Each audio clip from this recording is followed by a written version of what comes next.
principles of UDL.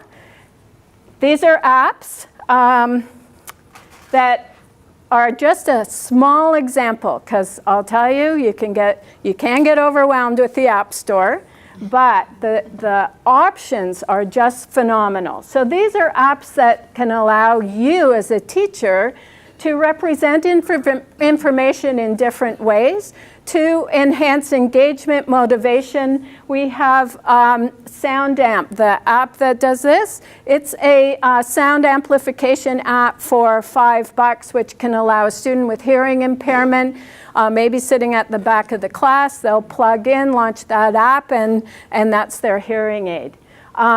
We have Air Server software that costs $3, which I could have set up today, that allows me to mirror my screen through the computer and project up on the screen wirelessly. And the other neat feature about that is every one of you, if you had an iPad, you could take over and project up on the screen right from your seat. So $3 software, Air Server. We have apps that you type in a sentence and it will produce sign language, English sign language related to that sentence immediately. We can add closed captioning to all our videos, do Keynote. We can do Google searches with voice. Lots and lots of different ways you can represent your information out to your students. And to me, this is most exciting, varying the ways that students can express what they know. So these also, I'm going to show you a lot of these apps in a few minutes. So it's not just reading the textbook and filling, not that you do that, I'm not saying that at all, but remember, once you're presenting that hard copy text, it's pretty fixed and it's difficult on paper to manipulate that text to make it accessible to all students. And the iPad, really the third principle of universal design for learning, and also case in point of why the iPad is so effective to meet UDL outcomes, design curriculum outcomes, is that it's simply motivating in itself using an iPad. You have more engagement of your learners and they are learning more. And this is what our action research in the South Shore board is definitely showing. I have provided this to you in the Dropbox link. This is my handout for this session. So this is universal design for learning. Multiple means, this one is multiple means of representing information. And you have at the top a general list of apps that you can utilize to diversify your representing your information. But it also, on the next few lines, provide lists of apps for students with learning difficulties specifically related to reading and writing, executive function difficulties, focusing, engagement, attention, and so on.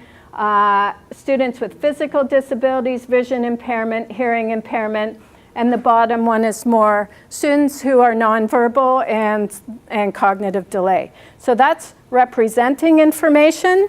This one is multiple means of expression. And some of the apps, many of the apps do cross over from representation to expression. And this is another, we call these placemats, multiple means of engagement. And a little information, and this is an infographic on about 100 apps that you can use to have students express what they know. I'm sorry. Yeah. My eyesight's just not that great all the time. Was there? I didn't see anything there for math. Or maybe that was just an oversight. Oh, back here. Yeah. Yeah, we're going to. There are apps for math in there, and I'm going to be demonstrating some apps for math.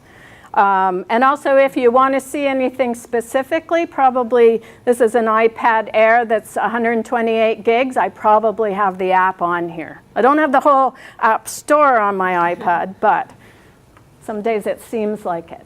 So again, just think of just so many different ways you can engage your adult learner, and also think about what those skill sets just using the iPad will give them once they graduate, they get their GED and go into the workplace, because it's highly transferable. So this is just a really nice comic about UDL and changing the mindsets of teachers, of parents, and getting them to refocus from a UDL perspective. So there's a little guy, because the print is small, I'll just explain it. A little guy in a wheelchair on the left there, and he goes, "Could you please shovel the ramp?" And the shoveler is saying, "All these other kids are waiting to get up the stairs. When I get through shoveling the stairs, then I'll shovel the ramp." And then the little guy goes, "But if you shovel the ramp first, we can all get in." Make sense? You can find that online, and it's a nice reference, and was actually designed by a student with special needs.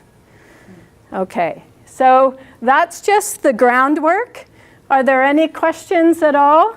I know UDL might be a kind of a new term. You're probably already doing it as teachers with your adult learners. But if they're still struggling, it might be just worth switching up how they're accessing the information, how you're representing the information, and see what the outcome is. Yes? With learners, adult learners who are on, really basic financial needs, the layout for an iPad with enough memory to sort of utilize this, whether is that not a sort of a barrier? No. And let me just step back a second and mention, it's the same with computer technology, right? Which is not inexpensive, laptops, etc. Netbooks are maybe $200, but we've never recommended a netbook for a student. And I should mention too that in the last 2 years, we haven't even pulled out our laptops in the Assistive Tech Center. We are focusing, just because of these devices are so flexible and accessible to all students, accessing information in the classroom and producing information, that's what we're providing. So a 16 gig iPad mini is plenty. And we never, for students, would never recommend anything above that unless they're in a graphic arts and they're making movies and things like that. Your students probably don't need a whole lot of apps, and you want to kind of limit the gaming apps, which do tend to take a lot of memory. So 16 gigabyte. An iPad mini is, for education price, $299 for 16 gigabytes. A lot of the learners, the adult learners, don't even have computers because it's out of the price range. Yeah. They're on social assistance. The only Yeah. thing is we do have the learner support fund, and we've had almost no uptake on it. We buy, if there was an order tomorrow for 30 of these, they'd be done. Yeah.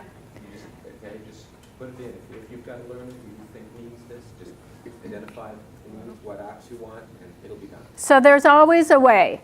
And there are grants out there, or at least there used to be, but I'm pretty sure there are grants out there. You can run projects and really just get them in the hands of these individuals, because honestly, many of these individuals need this technology to be able to access information, work in their jobs. We have apps that can read labels on a can of beans on the bookshelf, read it aloud instantly, right? So that's functional skills. And we also have tons of apps that will do video modeling for basic literacy. I can show you some of that in the workplace and beyond. So it's really critical. I never look at the barrier. Money is all, no matter what education, I'm going to hide because they're videotaping this, but there's always barriers cost-wise and financially, but in my opinion, there's always workarounds for that to get the devices in the hands of those students who need it.